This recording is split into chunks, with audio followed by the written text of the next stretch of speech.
الرحمن الرحیم د دې میټینګ ډېر قدرمن مشر یحیی جان او زمونږ د دې صوبې د ځوانانو سرلښکر سکندر خان د دې صوبې وایس چیرمن شمشیر خان ډېر قدرمن ملګري په سټیج ناست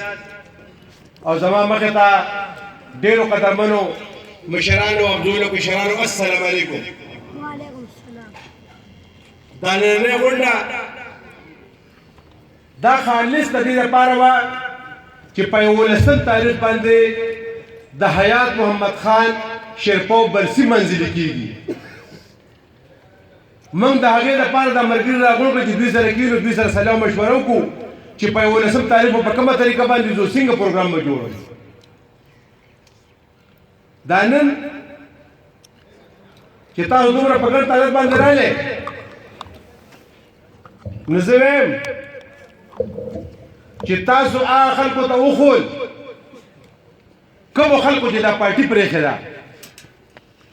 چې موږ پرون هم قومي وطن پارټۍ سره او نن هم قومي وطن پارټۍ سره او سبا هم قومي وطن پارټۍ سره یو. منګه د ملي رهبر په قیادت کې او د سکندر خان په مشرۍ کې په دې قافله کې روان یو او ان شاء الله تعالی سکندر خان ته دا تسلي ورکوو چې د یوې خبرې نه به دریغ نه کوو او د سکندر خان په اجازت ځکه دوی وایي چې کوم خلک لاړل بس د هغوی قصه ختمه شوه، مې یادوئ. خو زه د هغوی په اجازت یوه خبره خلکو ته کوم چې دا تاسو کومې دمکې او تاسو کوم ټلیفونونه او کوم سوال ملتونه زموږ ملګرو ته کوئ، نو دا د قومي وطن پارټۍ د جنډې د لاندې ناست دي او چې ستاسو دپاره دونه غټو غرونو سره جنګېدي شو، نو تاسو خو زموږ په وخت کې هېڅ خلک هم نه یې مړه. تاسو راپاسئ او په غریب ورکر باندې وایئ چې مه ورځه جلسې له مه لګوه جنډه. زما له طرفه د اجازت دی، جنډه هم لګوئ، پروګرام هم راځئ چې تاسو چا په پورته سترګو مو کتل، نو دا به زه قسم خورم چې سترګې به ترې وباسم. دا زما تاسو سره وعده.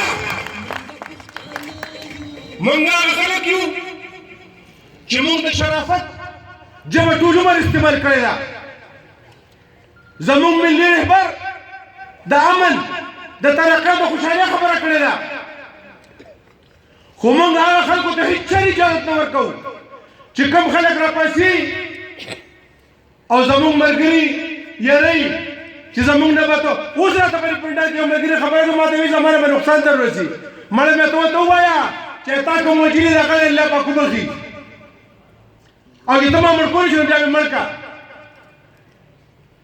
موږ به برسي کوو انشاءالله تعالی، د عمرزو بازار به ملاوي کوو، د دغه خلکو دا مخې به ملاوي کوو. دا زما تاسو سره وعده ده، زه به په خپله باندې ګرځم انشاءالله تعالی.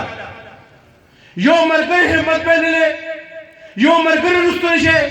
ستاسو د تپوس خلک شته، یېرېږي به هغه سړی چې د چا تپوس خلک نه وي. زه اوس په جومات کې د ټول وروستو پاتې شوم، زه مولوي صاحب د لاس ونیوم، تا ته یو خبره ستا د مشر متعلق کوم. ما خو د هغې نه اجازت هم نه دی اخیستې چې خفه کېږي به خو خوشحالېږي به خو بهر تاسو ته یې ویم. وایي زه په تبلیغ کې سرګودې ته تللی وم، نو ما ته کسان وایي چې دغه طرف ته مه ځه، دا سړی ډېر لوی بدماش دی او دې خو د تبلیغیانو ډېر سخت مخالف دی. وایي بس ما اجازه د تبلیغ د ملګرو نه وغوښته او زه لاړم، د هغه په حجره باندې ورنه وتم، ټوپکمار ولاړو دننه ورنه وتم. په دې کې وایي طارق بټ یو سړی وایي هغه راووت، د 8 کلو مالک وایي. وایي ما ته یې وایي چې دا کوم ځای؟ وایي ما ورته ویل چارسدې. ما ته یې چارسده کې دا کوم ځای؟ وایي ما ورته ویل جیمه داسې افتاب خان سره خوا په خوا یم، هغه مې کزن دی. ما ته قسم وخوړ، وایي چې جومات ته راغی، ما ته وایي چې زه 14 کاله پس جومات ته رالم. ته د افتاب پر خپلوان یې، ستا قدر او ستا عزت په ما باندې لازم دی، په ما باندې فرض دی. موږ د هغه مشرانو د سوري د لاندې روان یو او دا د چا په ځای کې چې ناست یو دا د چا په ځای کې نن دا پروګرام کېږي نو دا دې ټولو نه کافي دی دا بې ټوپکه دا بې ټوپکه دا بې کوتکه او دا بې ګاډه بدمعاش دی د ده په ډغرو چې وړې نو بیا به دې سر او خپې نه لګي دا د قومي وطن پارټۍ مضبوطه قلعه ده دا نن چې تاسو راغونډ یې دې خلکو وایي چې دا قومي وطن پارټۍ چې موږ تلل شو دا به ختمه شي الحمدلله موږ نن ډېر په فخر باندې وایو چې قومي وطن پارټۍ له او خصوصا پی کے 57 لا د شمشیر خلک په سلطنت الله پاک ورکو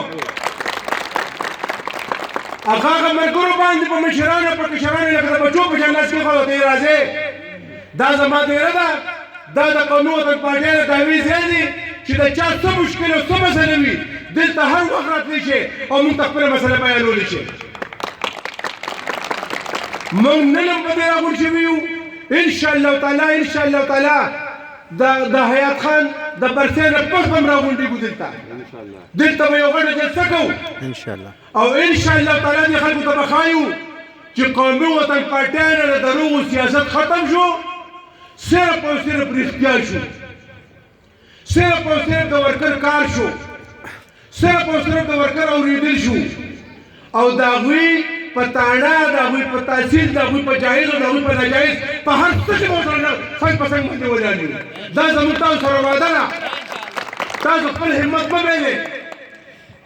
تاسو زموږ ملګري یې الله دې ستاسو ډېر عزت وکړي مشر ناست دی به سره خبرې کوي خو زما ساره داسې مې دماغ ډېر زیات خراب و چې دا خبرې مې اورېدې که یو ملګري به ووایي چې ما ته ټېلیفون وکړه بل ملګري به وایي چې ما ته وایي جنډه مه لګوه بل ملګري ته وایي چې هلته په جاړه کې جنډې مه لګوه جنډې هم لګوې بینر هم لګوې چې څه مړه غواړې کوې هر څه مونږ ته رسي الله پاک هم ذمہوار دی زه هم ذمہوار یم د دې مشرانو په وساطت درته ویم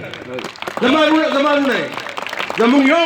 غم خادي یو ورولي او انشاءالله تعالی یوه ډله پره ده او دا ډله پره به سکندر خان ته لاس اوچت کړي چې مونږ به یې تاسو راپالو